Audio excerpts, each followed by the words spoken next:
नमस्कार, मैं हूं साक्षी सिंह। स्वागत करती हूं आप सबका हमारे चैनल जीएसटी सुविधा केंद्र में। पेश करते हैं इन्वेस्टमेंट की एक नई रिपोर्ट। नौकरी से रिटायरमेंट तो होनी ही है, एक सर्टेन एज में रिटायरमेंट होता ही है, जिसके लिए देखें तो ह्यूमन वेलफेयर के लिए एम्प्लॉयर्स को, उनके कर्मचारियों और वर्कर्स को उनके लिए सही रिपोर्ट देना चाहिए।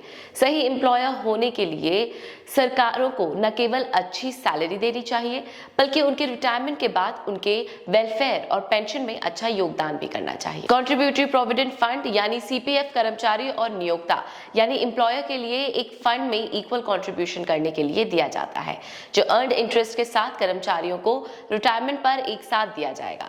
एक बार आपको बता दें कि बेसिकली ओपीएस एक कर्मचारी के लास्ट ड्रॉन सैलरी से जुड़ी एक गारंटीड पेंशन का रिप्रेजेंटेशन करता है।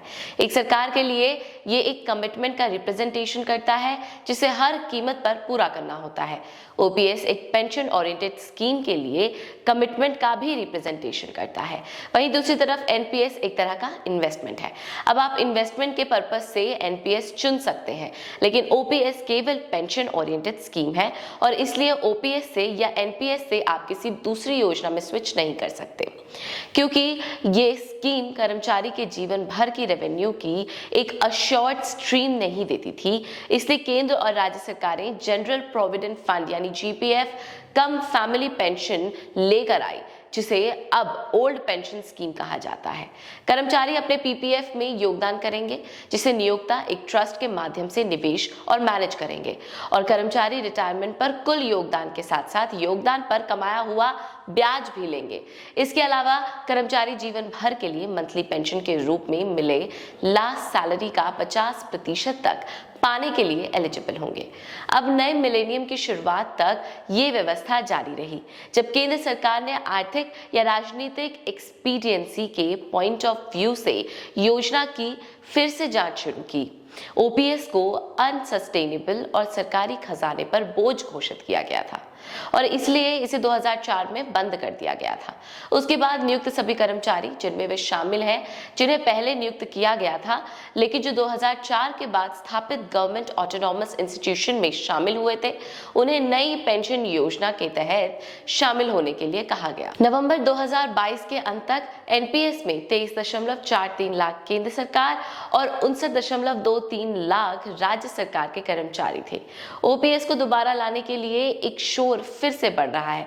एनपीएस वही सोशल सिक्योरिटीज नहीं देता है जो ओपीएस प्रदान करता है।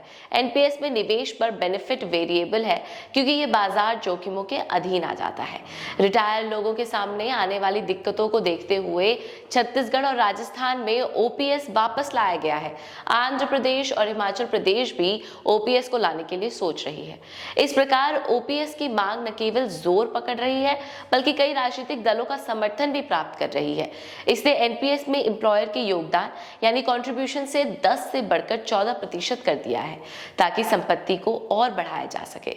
योगदान को ओपीएस के कॉमन बेनिफिट्स इंश्योर करने के लिए मॉडल किया जाना चाहिए, जिससे सरकार को पोर्टफोलियो रिटर्न, फाइनेंशियल मार्केट की स्थितियों और रिटायर कर्मचारियों की लाइफ एक्सपेक्टेंसी को ध्यान में रखते हुए अपने योगदान में उपयुक्त बदलाव करने की आवश्यकता होती है, यानी जरूरत है।